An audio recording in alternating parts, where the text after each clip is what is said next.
দাঁড়িয়ে যাবে। যদিও জালেমরা বিশাল ঋণের বোঝা আমাদের দিয়ে গেছে, উনি যাওয়ার সময় যে 14টা ব্রিফকেস নিয়ে গেল সব তো মাটি ভরা ছিল, সবগুলো নিয়ে চলে গেছে। তারপরও আমরা দাঁড়িয়ে যাব, কারণ আমাদের এই দেশের মানব সম্পদ যারা আমরা আছি, মানুষ না, আমরা সম্পদে পরিণত হব। এদেশে এই কয়েকদিন আগে আমি যাচ্ছিলাম আপনাদের এই জেলার উপর দিয়ে, পাইলট আমাদের বলছিল হেলিকপ্টারে যে এই যে বিশাল বিশাল জায়গাগুলো দেখতে পাচ্ছে, যারা পালিয়ে গেল এরা যদি টাকা পয়সা গুলো বাইরের দেশে পাচার না করি, যদি এই দেশে কর্মসংস্থান তৈরি করে দিত, 36 লাখ যুবক এখন বেকার। কত? এই মানুষগুলোর কর্মসংস্থান তৈরি হয়ে গেলে এরা চুরি, ডাকাতি, ছিনতাই, চাঁদাবাজি এগুলো করতো না। মানুষের পেটে যখন খাবার না থাকে তখন এরা তো টাকা সব পাচার করে হয় সাহেব পাড়া নয় বেগম পাড়া বানিয়েছে। আমার কুষ্টিয়ার মাহবুবুল আলম হানিফ, ওর জীবনে আজকে 21 মিনিট ধরে একটা ডকুমেন্টারি দেখলাম। কি করেছে লোকটা? 15 বছর আগেও মাছ বিক্রি করতো, আর 15 বছরে কত হাজার হাজার কোটি টাকার মালিক শুধু হাসিনার বিয়ায় হওয়ার কারণে। সব ভিডিও আকারে দেখাচ্ছে সাংবাদিকরা। এতদিন প্রচার করেননি বলে কর্ম কি করি? এখন সুযোগ পেয়েছে, কানাডায় কি বাড়ি বানিয়েছে, ওই যদি কিয়ামত পর্যন্ত হায়াত পায়, আর যদি বৈধ উপায় করে ওই বাড়ি বানানো ওর দ্বারা সম্ভব না। সব আমাদের টাকা। কুষ্টিয়া জেলার টয়লেট থেকেও টাকা নিত। পৌরসভার যে টয়লেট আছে না, ওখানে যারা টয়লেট করতে যাবে 5 টাকা দিয়ে, 2 টাকা দিয়ে, পোষাবে 2 টাকা, পায়খানায় 5 টাকা, ওখান থেকেও টাকা ভাগ নিত। এই টাকা দিয়ে গড়েছিল বিশাল সাম্রাজ্য। আগেই ছেলে মেয়ে আর বউকে পাঠিয়ে দিয়েছে, পরে এই যে পালিয়েছে। আমি মালয়েশিয়া গিয়েছিলাম কয়েকদিন আগে, দেখি এখানে সাহেব পাড়া আছে। ওই শয়তানরা তো আর সাহেব পাড়ায় থাকে না, থাকে সব হোটেলে।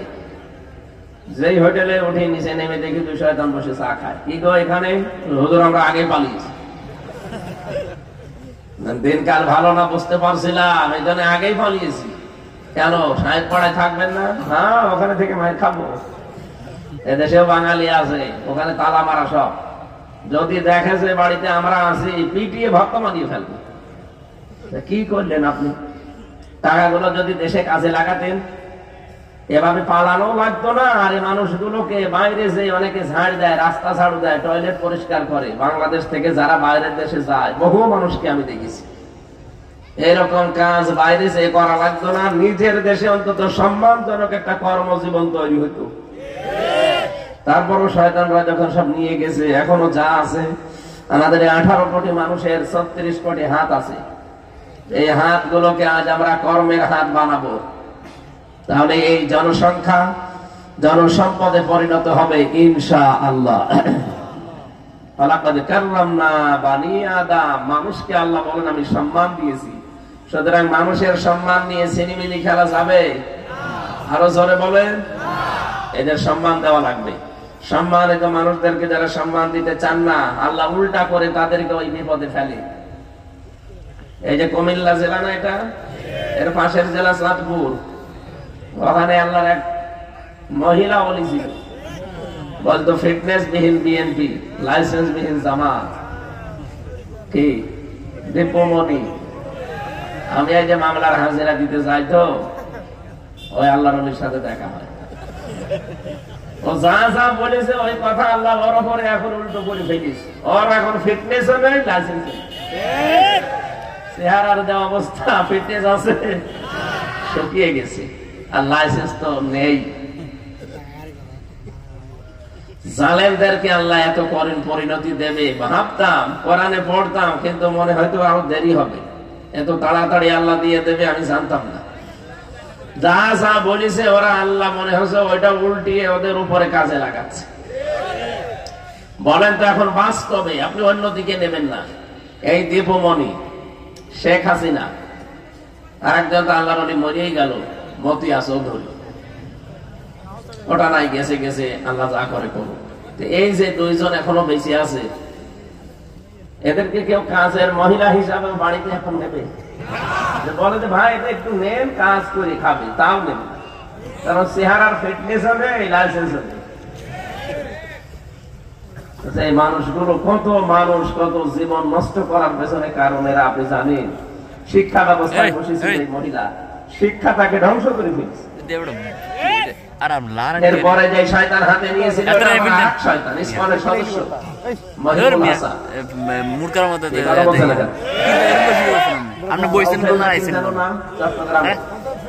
আপনাদের এই আমি বলেছি কেমনি জীবনটা শেষ করে দিয়েছে আমাদের বাচ্চাদের।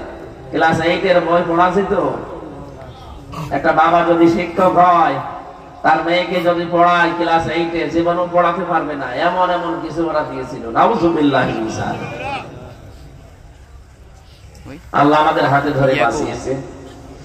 সুতরাং আমরা মানুষের সম্মান দেব, আমাদেরকে নাই আল্লাহ ওই করুণ পরিণতি আবার দেবে। ফাতিলকা বুয়ুতুহুম খাওয়াবিয়াতাম বিমা যালামু, সূরা নামলের 52 নম্বর আয়াতে আছে। আল্লাহ বলেন এই সেই ঘরগুলো, এই সেই ঘরগুলো খাওয়াবিয়াতাম বিমা যালামু, জালেমদের জুলুমের কারণে এগুলো আমি জনশূন্য করে দিয়েছি, পরিত্যক্ত বানিয়ে দিয়েছি। এ পর্যন্ত আল্লাহ বলে শেষ করে দেয়নি, পরেরটা আবার আমাদের জন্য। আপনারা আছেন তো? আয়াতটা যে কত বাস্তব। কুষ্টিয়ার হানিফের বাড়ি কিনোর বাড়ির দিকে তাকান, ওদের বাড়ি ঘর গুলো শুধু মানুষ ভেঙেই দেয়নি, ওরাটা এখন জাতীয় টয়লেট হয়ে গেছে। মানুষজন দেখি 4-5 জন করে যায়, কেউ এদিকে কেউ এদিকে কেউ এদিকে কেউ এদিকে, মনে হচ্ছে যে জামাতবদ্ধ টয়লেট চলছে। এমনি আল্লাহ এগুলো করেনি, এই বাড়িগুলোতে বসে বসে ওরা দুর্বিসন্ধি করতো, কাকে সকাল বেলা বিপদে ফেলবো। কি বেশি বললাম আমি? ওখানে বসে বসে জুলুমের দুর্বিসন্ধি হতো, কাকে বিপদে ফেলবো সকালে বিনা কারণে এরকম একটা মানুষকে ধরিয়ে দিত। কিছু জানে না লোকটা, ঘরে ঘুমিয়ে আছে, ঘুম থেকে উঠে যাচ্ছে থানার হাজতে। কি গো এখানে কি? বলছে তুই গাছ কেটেছিস। কখন? স্বপ্নে। এটা কুমিল্লায় ছিল না?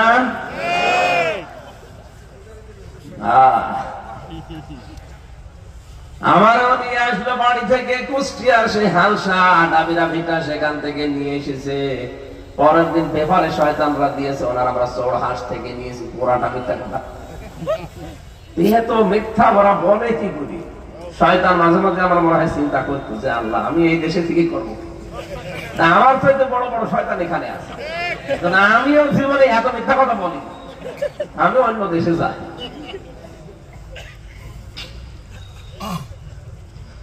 পোড়াটা উল্টিয়ে এখন দেখেন আল্লাহ ওদের ঘাড়ের উপরে ফেলেছে। এই যে পাশের জেলা ব্রাহ্মণবাড়িয়া আনিসুল হক আইনের চেয়ারে বসে সারা জীবন বেআইনি কাজ করতো, আলেমদের নামে কত জঙ্গি মামলা দিয়ে তাদের জীবনটা নষ্ট করে দিয়েছে এই শয়তান। আল্লাহ এখন দেখেন কত নিকৃষ্ট পরিণতি আল্লাহ তারে দেখিয়েছে। এখন শুকিয়ে গেছে, মালের এখন আর সে বয়স নেই। আলেমদের মাথায় দড়ি দিয়ে যখন আদালত প্রান্তরে দিয়েছে, তো এই শয়তানরা দেখতাম টিপ্পনি কাটতো। ওই যে যেটা দরবেশ সালমান রহমান না কি যেন নাম, এই শয়তান দেখতেন এত বড় বড় দাড়ি নিয়ে ম্যাজিস্ট্রেটের ঘরে ঢোকে, কি যেন সালা পরামর্শ করে আর বেরিয়ে আসে। তারপরে ম্যাজিস্ট্রেট আমাদেরকে আরো কড়াকড়ি করে। আমি নিজে দেখেছি, আমার মাথায় দড়ি দিয়ে, পায়ে ডান্ডা বেড়ি দিয়ে, হাতে হ্যান্ডকাপ দিয়ে যখন নিয়ে যাচ্ছিল ওই শয়তানকে আমি দেখলাম।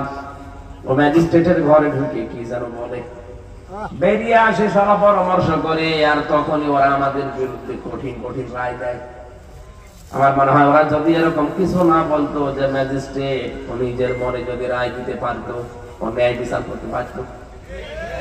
ওই একই ম্যাজিস্ট্রেট 5 তারিখের পরে আমার মামলা তুলেছি, শুধু মামলাটা হাতে নিয়ে বলছে কি দেখে রায় দেবো, এর ভেতরে তো কোনো মাল দেখি না, জান সব আমি খারিজ করে দিলাম। বলতে গেলাম একবার যে ম্যাজিস্ট্রেট সাহেব এই মামলা তো 3 বছর আপনার কাছে ছিল, তখন তো বলেননি যে কোনো মাল নেই, হঠাৎ এখন বলছেন কোনো মাল নেই। এটাই বলতো যে হুজুর আমার হাত বাঁধা ছিল, ওই যে দরবেশ আসতো আনিসুল হক আসতো, এসে আমার হাত বেঁধে দিয়েছিল, আমার কিছু করার নেই। এখন আমার হাত খোলা আছে, এখন আমার ন্যায় বিচার করার শক্তি সামর্থ্য চলে এসেছে। এর প্রমাণ আমি নিজে জেলখানায় পেয়েছিলাম। যে ম্যাজিস্ট্রেট আমার 164 নিয়েছিল বানিয়ে বানিয়ে, নিজে নিজে উল্টাপাল্টা লিখেছে দেশের বিরুদ্ধে, আকিস গ্রুপের বিরুদ্ধে, জামাত ইসলামের বিরুদ্ধে, শিবিরের বিরুদ্ধে লিখে আমার সই করতে বললাম কি এটা বলছে আপনি কালকে বেরিয়ে, অথচ ওর ভেতরে সব দেশ বিরোধী কথা ছিল। 13টা পয়েন্টে ওরা লিখে লিখে আমার সই করে, আমি তো বুঝতাম না 164 লিখে নিয়ে আমার বলছে যান নিচে আপনার মেয়েরা এসেছে, কান্নাকাটি করছে, আপনার বাবা মা এসেছে, আপনি চলে যাবেন। ও যে এত বড় ধোঁকাবাজি করবে আমি তো টের পাই। পরে শুনলাম যে 164 ওইটা সব ওরা নিজেরা বানিয়ে লিখে আমার নামে চালিয়েছে, আমার শয়তান নিয়ে। পরবর্তীতে জেলখানায় যেয়ে দেখি কয়েকদিন পরে ওই শয়তান ম্যাজিস্ট্রেট ধরতেছে, কি এখানে কি হুজুর আমার বউ আমার যৌতুকের মামলা দিয়েছে। ঠিক বলছে আমার ঘর দোয়া দিয়ে না, এটা আমার কিছু করার না, উপর থেকে আমার স্বরাষ্ট্র মন্ত্রণালয় আইন মন্ত্রণালয় থেকে যা বলতো আমি তাই করতাম। তাহলে আপনি জানিয়ে শুনে একজন মানুষের জীবন নষ্ট করবেন? এই যে এই ছিল দেশের বিচার ব্যবস্থা। ওরা নিজেরা, আমি বাস্তবে তো টের পেয়েছি, নিজেরা এই কাজ করতো যে না আজকে কিছু করার নেই, অথচ ওই লোকটাই আগস্টের 5 তারিখের পরে রায় দিচ্ছে যে যান সব মামলা জামিন না খারিজ করে দিলাম। যে মামলা জামিনই হয় না 3 বছর, সেটা খারিজ হয় কি করে? তার মানে হাত বাঁধা ছিল, হাত খুলে গেছে। আমরা চাই এই দেশে 1628টা চেয়ার আছে, এই চেয়ার না 1628টা চেয়ার আছে, প্রতিটি চেয়ারের হাত যেন এইভাবে আবু সাইদের মতো খোলা থাকে। এটা চান না? কারা চান দেখি? লিল্লাহি তাকবীর।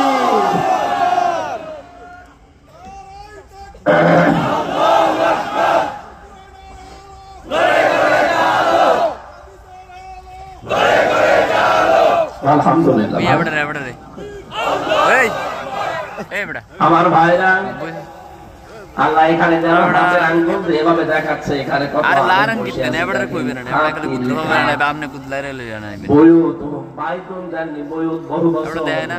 মানে তাদের আল্লাহ বলেন এই সেই ঘরগুলো খাওয়াবিয়াতান আমি জনশূন্য করে দিয়েছি। আমি হানিফের বাড়ি ইনোর বাড়ির কথা বললাম এই কারণে দুইটা আমি দেখেছি। সারা দেশের 630টা থানা কম বেশি জালেমদের বাড়ি ঘর আমি দেখতে চাই, একটু যে দেখি যে কিচ্ছু নেই, পায়খানার প্যান্ট আপনাদের এই জেলার এই যে লালমাই লাকসাম, এখানে 2 জন পরপর মন্ত্রী ছিল, ওদের বাড়ি ঘর যে দেখে বাড়ি ঘর গুলো এখন জনশূন্য পরিত্যক্ত হয়ে গেছে। কত রাগ ছিল মানুষের বলেন তো? বাড়ি ঘরে ইট পর্যন্ত মানুষ যদি খুলি নিয়ে চলে যায়।